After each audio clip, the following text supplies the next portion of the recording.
আসসালামু আলাইকুম প্রিয় বন্ধুরা, আলহামদুলিল্লাহ, আশা করি সবাই ভালো আছো। আমিও ইনশাল্লাহ ভালো আছি। তবে ভালো থেকেও ভালো না, কেননা দেশ জাতির অবস্থা ভালো না। কখন যে কি ঘটবে মহান রাব্বুল আলামিনই ভালো জানেন।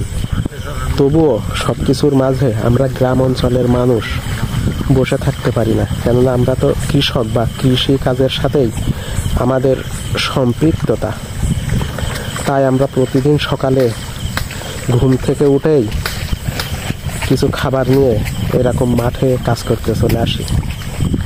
আর আমাদের গ্রাম অঞ্চলের মানুষগুলা দেখেছো কত শান্ত, সরল, মধুর।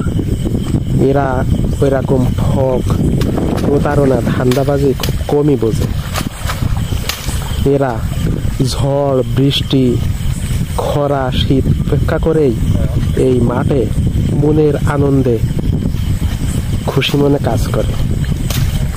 এখানে এদের সুখ, শান্তি এবং এর ভিতরেই আনন্দ। গ্রামের মানুষগুলা যখন এরকম বর্ষার সময় কাজ করে, তখন কিন্তু এই অতিরিক্ত বৃষ্টির পানিতে এরকম পায়ের আঙুল খেয়ে নেয় কাদামাটিতে। তারপরে যে ওই যে লোকের কোনায় কিন্তু কুনি বসে, তবুও মানে এত কষ্ট ক্লান্তির ভিতরেও গ্রামের মানুষগুলা এই মাঠে এই সোনার ফসল ফলানোর জন্য অনেক হাড় ভাঙা পরিশ্রম করেন। আর এই মাঠে যখন কাজ করতে আসেন, অনেকের মাঠের এই যে কাজ ভাঙা থাকে, তারপরে ব্লেড ভাঙা থাকে, সুই থাকে, শামুক ভাঙা থাকে। এইসবে অনেক সময় অনেকের হাত পাও কেটে যায় মাটিতে যখন পা দিয়ে চলে খালি পায়।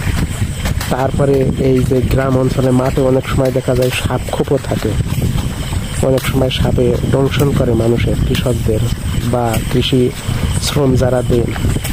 তবে সব কিছু উপেক্ষা করে গ্রামের মানুষ মানে নিজের অন্ন, বস্ত্র, বাসস্থান বা খাবার দাবার, চিকিৎসার জন্য, ছেলে মেয়ে সন্তানদের লেখাপড়া শেখানোর জন্য তারা কিন্তু এরকম কাজকর্ম করেন।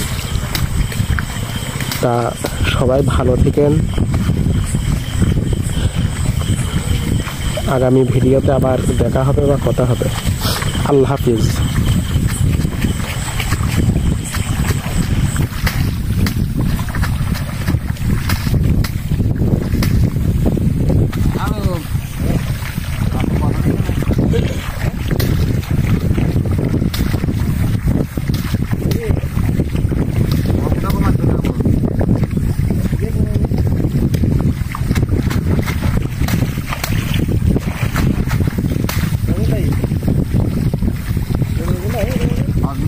হবে না